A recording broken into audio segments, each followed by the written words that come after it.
It's the modern horror story. You're at a concert, or your dog is doing something incredibly cute, or maybe you're witnessing a once-in-a-lifetime sunset. You pull out your phone, frame the shot, tap the button, and then panic. Pure, unadulterated panic. You have roughly 3 seconds to decide which memory to kill so you can save the new one. Do you delete the blurry photo of your lunch from 2019? Or the screenshot of a meme you saved 3 years ago but never sent to anyone? Most of us freeze. We hesitate. And often, we miss the moment entirely. We look at people on shows like Hoarders, buried under stacks of old newspapers and broken furniture, and we think, wow, that's sad. I'm glad I'm not like that. But here's the uncomfortable truth. You are like that. We all are. We just hoard things that are invisible. We are living in digital landfills of our own creation. Welcome to Inner Signals.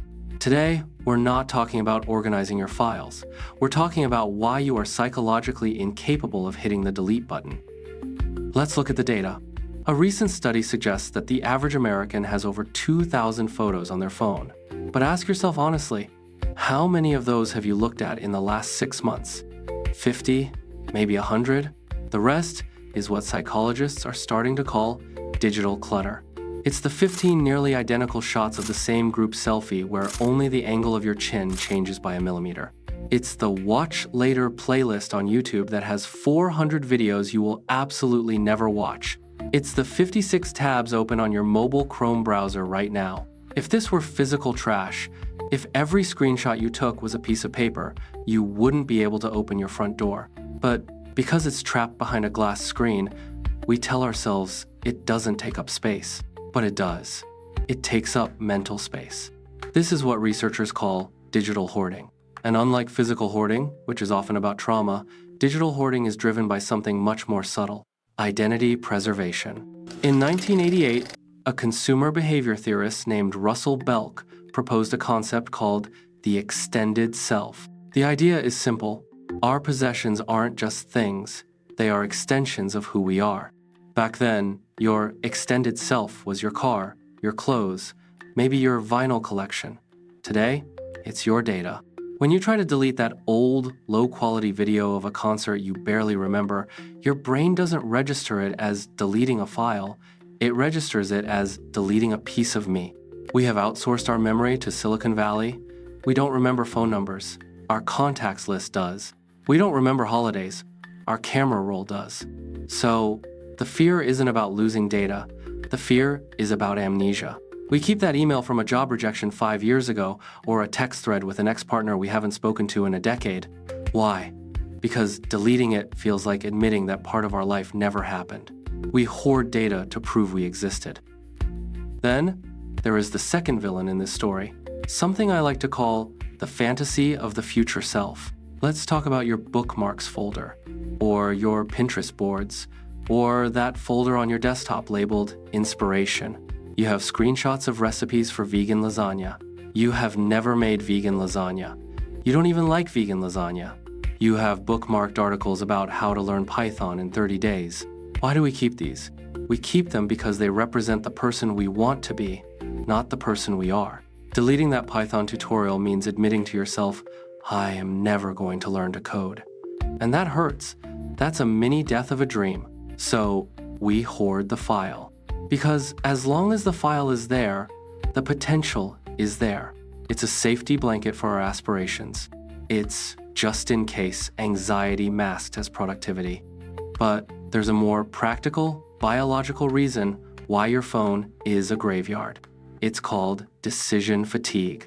Every time you look at a photo to decide keep or delete, your brain has to make a microjudgment. Is this blurry? Does this make me look good? Is this sentimental? Will I need this receipt for taxes? Doing that for one photo is easy.